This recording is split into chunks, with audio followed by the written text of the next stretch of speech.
All right, this knot is called either the Sebile knot, the GT knot, the Delph knot. I don't know exactly what you call it, and they may be slightly different, but this is how I tie it, okay? I'm gonna go around my finger with the braid, and then I'm gonna go around my pinky with the braid. And what I'm gonna do is I'm gonna create a little handle here, okay? So where I have tension on this braid like this, okay? Now, what this knot is going to be able to do is we're going to braid the leader through this line in such a way that it's going to form kind of a constriction, kind of a Chinese finger trick. And what's going to happen is there will be a very, very smooth connection. A lot of people say this is the strongest knot between braid and fluorocarbon. I don't know if it's the strongest knot, but there definitely are applications where I really, really like to use this. If the knot is going to go in and out of the rod tip a lot, this is a very good one. Okay, so what I'm going to do is I'm going to wrap this on the outside and then back to the inside. And then I'm going to go to the outside and back to the inside. Okay, go outside and under and back to the inside. Outside and under and back to the inside. Okay, I'm going to keep doing this about 20 times. You can get to where you can do it a little bit faster. And then as you run out of line, you can take your teeth and just pull a little bit more out. So this is what I'm creating, is a braid around this line. Okay? Every now and then I like to just kind of adjust it. Now let's look at what I've created here so far. Okay?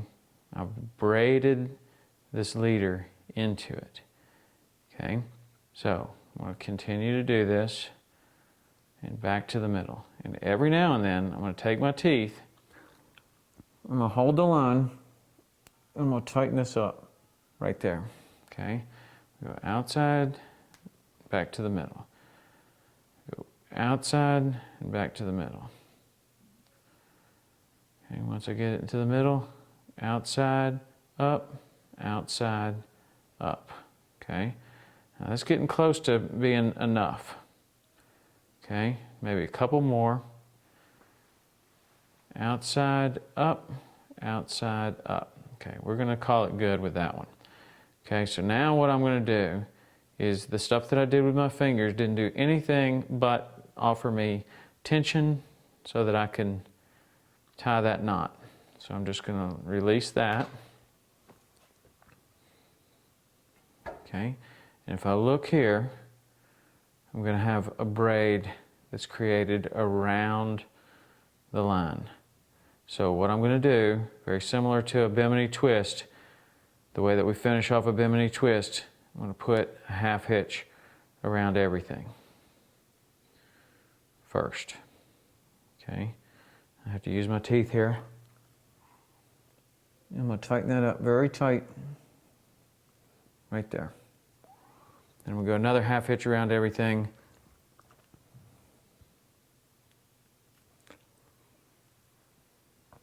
And a couple more half hitches around everything.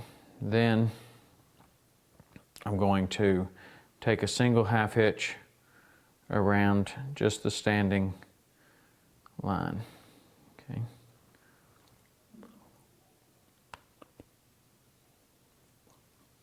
Okay, so now the last one is just going to be right around standing line right there.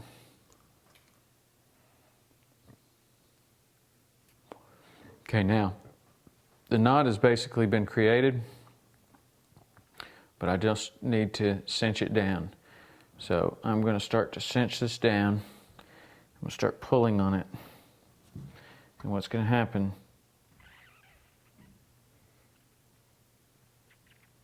is it's going to start to constrict. And as it constricts, something really good's happening here, and this is when I know I've tied it properly.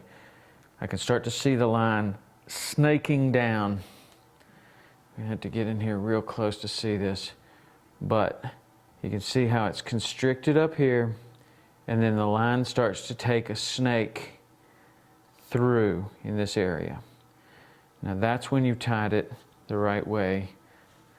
Now the knot is created. We've got our half hitches here. It's time to trim off the tag ends. So you want to make sure that you trim off the right tag end. This is my standing line. It's going all the way to my fishing rod. This is the excess, and I can trim that. But first I'm going to trim the fluorocarbon leader right here, tight, really close. Right there, okay. And then I'm going to trim my tag end, okay.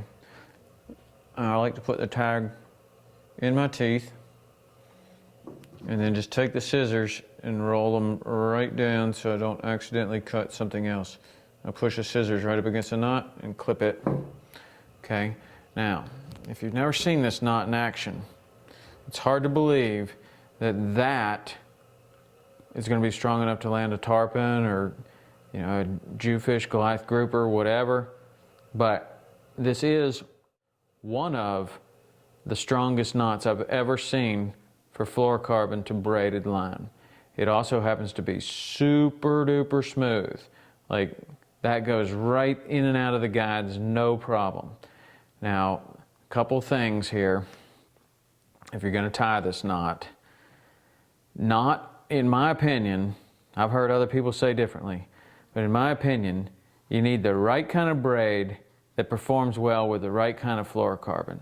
This is trial and error. You're going to tie this knot with some braids and fluorocarbons, and the knot's just never going to grab. It's not going to stick. That was the advent of the knot that I call the TR knot, which is a very similar deal here, but it's got a uni knot here. You can click the annotation at the bottom of the video. You can go see how to tie that knot.